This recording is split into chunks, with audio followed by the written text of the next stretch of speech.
सुप्रभात बच्चों। आज हम कक्षा 9वीं के स्पर्श पाठ्य पुस्तक के पद्य भाग का पहला पाठ रैदास के पद का अध्ययन करेंगे। संत रैदास के पदों की रचना का मुख्य विषय रहा है समाज में फैली छूत और अछूत की भावना को दूर करना। दूसरा उनके पदों का मुख्य भाव रहा है ईश्वर के प्रति समर्पण का भाव। वो ईश्वर को सब कुछ मानते हैं। वो कहते हैं ईश्वर आप चंदन हो और मैं पानी हूँ। वो पूरी तरह से ईश्वर के प्रति समर्पित भाव में रहते हैं, ईश्वर की भक्ति में लगे रहते हैं। और यहाँ तक कि उन्होंने अपने ईश्वर को गरीब निवाजू भी कहा था, गरीबों पर दया करने वाले। उनका कहना है कि संत रैदास एक अछूत जाति से थे, ऐसी जाति से जिसे समाज जो है छूना पसंद नहीं करता, जिससे दूर रहना चाहता है। उस रैदास पर ईश्वर ने ऐसी कृपा कर दी कि वो एक स्वामी बन गए। तो इस प्रकार संत रैदास ने अपने पदों की रचना की है। हमारी पाठ्य पुस्तक में संत रैदास के 2 पद हैं। उन पदों को पढ़ने से पहले हम कवि के परिचय के बारे में कवि परिचय जान लेना चाहते हैं।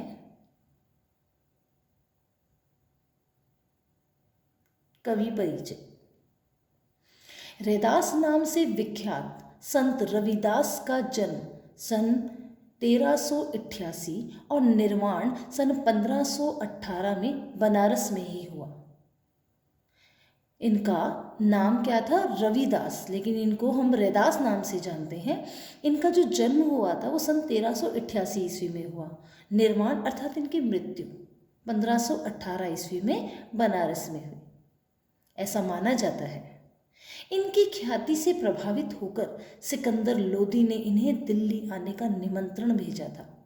मध्ययुगीन साधकों में रैदास का विशिष्ट स्थान है। कबीर की तरह रैदास भी संत कोटि के कवियों में गिने जाते हैं। मूर्ति पूजा, तीर्थ यात्रा जैसे दिखावों में रैदास का जरा भी विश्वास नहीं था, अर्थात वो इन आडंबरों में विश्वास नहीं करते थे। मूर्ति की पूजा करना वो चाहते थे। वो ये कहते थे कि ईश्वर के प्रति समर्पण का भाव, ईश्वर हमारे हृदय में निवास करता है और तीर्थों पर जाकर ईश्वर को ढूंढना एक दिखावा है। वह व्यक्ति की आंतरिक भावनाओं और आपसी भाईचारे को ही सच्चा धर्म मानते थे। वो कहते थे मानव की सेवा करे, इससे बढ़कर कोई धर्म नहीं है। अब रैदास जी की पदों की भाषा शैली कैसी है उसके बारे में जानेंगे। रैदास ने अपनी काव्य रचनाओं में सरल व्यावहारिक ब्रज भाषा का प्रयोग किया है, जिसमें अवधी, राजस्थानी, खड़ी बोली और उर्दू फारसी के शब्दों का भी मिश्रण है। रैदास को उपमा और रूपक अलंकार विशेष प्रिय रहे हैं। बच्चों, ये 2 अलंकार हैं। अलंकार वो चीज़ होती है जो काव्य की शोभा बढ़ा देती है, अर्थात जो कविता रची गई है उसकी सुंदरता को बढ़ाने के लिए बहुत सारे अलंकारों का प्रयोग किया जाता है। तो रैदास जी ने विशेष रूप से 2 अलंकारों का प्रयोग किया है, उपमा और रूपक। सीधे सादे पदों में संत कवि ने हृदय के भाव बड़ी सफाई से प्रकट किए हैं। इनका आत्मनिवेदन, दैन्य भाव और सहज भक्ति पाठक के हृदय को उद्वेलित करते हैं।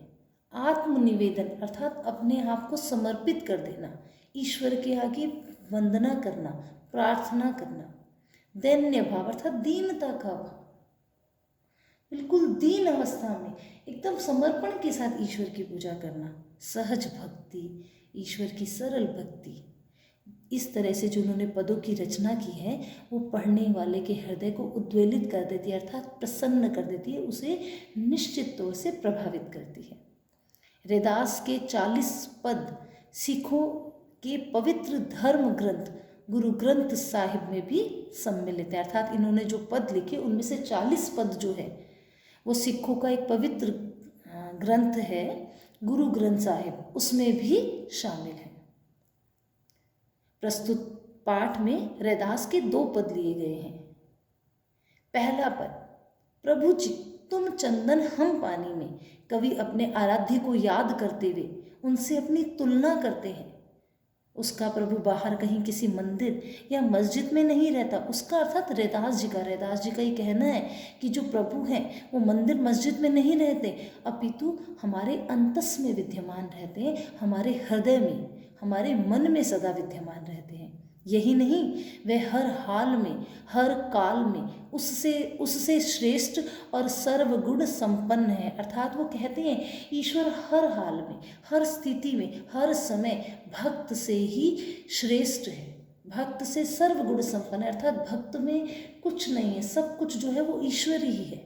इसीलिए तो कवि को उन जैसा बनने की प्रेरणा मिलती है। अर्थात बाकी जो कवि हैं वो भी संत रैदास जैसा बनने की इच्छा रखते हैं। संत रैदास के पदों को पढ़ करके उन्हें प्रेरणा मिलती है।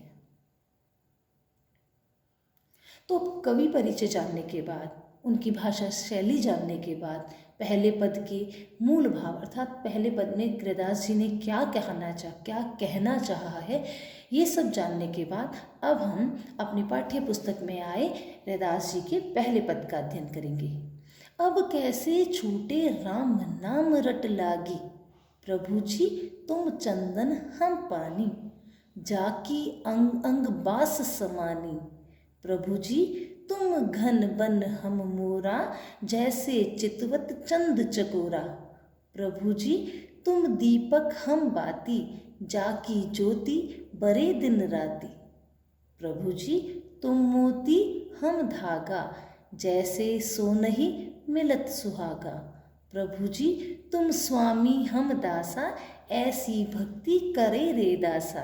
अर्थात रैदास जी ये कहना चाह रहे हैं, अब कैसे छूटे राम नाम रट लागी, जो मुझे राम नाम की रट लग गई है, जो मुझे ईश्वर की भक्ति की रट लग गई है, राम अर्थात ईश्वर, अब कैसे छूटे।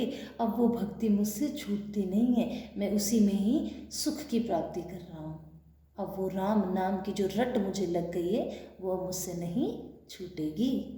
कहते हैं हे प्रभु आप चंदन हो और मैं पानी हूँ। जिस प्रकार पानी में सुगंधित चंदन को मिला देते हैं और पानी भी सुगंधित हो जाता है, उसी प्रकार कहते हैं आप वो सुगंधित पदार्थ हैं और मैं तो एक साधारण पानी हूँ। आप ही की वजह से मेरी महत्ता बढ़ेगी। जाकी अंग अंग बास समानी, जाकी अर्थात उसकी, अंग अंग, अंग अर्थात हर एक अंग में, प्रत्येक अंग में, बास का अर्थ है सुगंध, अर्थात पानी के हर अंग अंग में उस चंदन की खुशबू जो है, चंदन की बास अर्थात सुगंध, समानी अर्थात समा गई है मुझ में। हे ईश्वर आपकी सुगंध, आपकी भक्ति समा गई है। हे प्रभु तुम घन बन हम मोरा, अर्थात आप घने बादल हो, हम मोरा और हम मोर हैं। जिस प्रकार मोर बादलों को देखकर नृत्य करते हैं, उसी प्रकार हम ईश्वर की भक्ति पा करके नाचने लगे हैं, सुखी होने लगे हैं। जैसे चितवत चंद चकोरा, चितवत अर्थात देखना, टकटकी निगाह से देखना, चंद अर्थात चांद को, चकोर एक पक्षी होता है, चांद और चकोर, चकोर एक पक्षी है। चकोर पक्षी चंद्रमा के निकलते ही चंद्रमा को टकटकी लगाकर देखता है और अपने प्रियतम से मिलने की उसे आस होती है, उसे अपने प्रियतम से मिलने की एक उम्मीद जागती है। तो कह रहे जिस प्रकार चकोर पक्षी चंद्रमा को टकटकी निगाह से देखता है, उस प्रकार हम भी ईश्वर की भक्ति में लगातार लगे रहते हैं। आप हमारे चांद हैं और हम एक चकोर पक्षी की भांति हैं। हे प्रभु तुम दीपक हम बाती, कहना चाहते हैं आप दीपक हो और हम उसकी बाती हैं। जाकी ज्योति बरे दिन राती, और उस दीपक की जो ज्योति है वो दिन रात जगती रहती है। ज्योति अर्थात ज्योति, रोशनी, बरे अर्थात जलना, दिन राती अर्थात दिन रात जलती रहती है। आगे रैदास जी कहना चाहते हैं तुम मोती हम धागा, अर्थात हे ईश्वर आप मोती हो और हम एक साधारण धागा हैं। धागे की कीमत, उसमें जो मोती पिरो दिया जाता है तब धागे की कीमत बढ़ती है। अर्थात मोती मूल्यवान है और धागा एक साधारण वस्तु है। हम तो बहुत साधारण धागे की भांति हैं और आप मोती के समान अमूल्य हैं, मूल्यवान हैं। और कहना चाहते हैं, जैसे सोनहि मिलत सुहागा, जिस प्रकार सोने में सुहागा मिल जाता है और वो आभूषण बनाने के योग्य हो जाता है, उसकी सुंदरता और बढ़ जाती है, तो आप वो सुहागा हैं जिससे हमारी भक्ति को एक क्या कहते हैं, हमारी भक्ति को एक आशा मिली है, हमारी भक्ति से हमें सुख की प्राप्ति हुई है।